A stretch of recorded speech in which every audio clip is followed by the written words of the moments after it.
পয়গম্বর মুসা নবী আল্লাহর কাছে কথা বলার জন্য যাচ্ছে, এমনি একজন ধনী লোকের সাথে সাক্ষাৎ। ধনী কয়, মুসা রে, ও মুসা, আমার এত ধন হিসাব রাখতে পারি না, আল্লাহরে জিগাইবানি কি করলে আমার ধন কমবে? মুসা নবী কয়, ঠিক আছে জিগাইব। একজন বৃদ্ধার সাথে একজন মহিলার সাথে দেখা। মহিলা কয়, মুসা কই যাও, কই যাও রে মুসা? মুসা নবী কয়, তোর পাহাড়ে যাব, আল্লাহর সাথে কথা বল।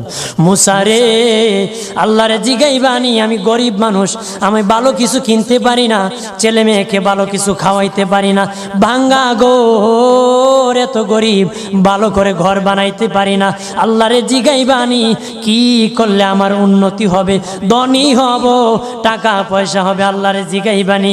আল্লাহ মুসা নবী কয়, ঠিক আছে, আল্লাহরে জিগাইব, তুমি কেমনে ধনী হইবা? আল্লাহ নবী মুসা নবী তিন রাস্তার মোড়ে যা দেখে একটা লোক বসে আছে, তার দুই হাত নাই, দুই পা নাই, দুই হাত নাই, দুই পা নাই।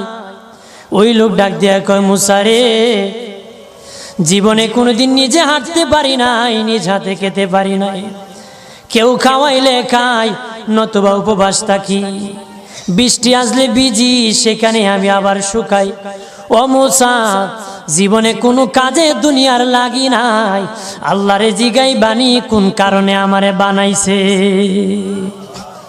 আল্লাহ কয়, জিগাই মনে। মুসা নবী কয়, আল্লাহরে তোর পাহাড়ে মুসা নবী, মুসা ছিল কালিমুল্লাহ, কথা বলার প্রেম ছিল, কথা বলতো, কথা বলার প্রেম ছিল। কথা বলতে বলতে শেষ দিকে আল্লাহ গো, আসার সময় তিনটা লোক আমার কাছে প্রশ্ন করেছে। একজন লোক হলো ধনী, কিভাবে তার ধন কমবে গো? আল্লাহ বলেন, মুসা রে, তারে জানায়া দাও যাকাত দেওয়া যেন বন্ধ করে দে, শুকরিয়া আদায় করা যেন বন্ধ করে দে, তাহলে আমি প্রভু আল্লাহ সুবহানাহু ওয়া তাআলা তার ধন কমায়া দিব।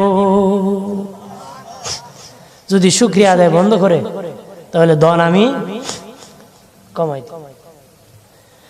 এরপরে মুসা নবী বলে, ও মালিক, আল্লাহ একজন মহিলা বলেছে তার গরিব মানুষ, গরিবী হালত যায় না, যত ইনকাম করে তার একটা ভাঙ্গা ঘর, ভালো ঘর বানাইতে পারে না গো।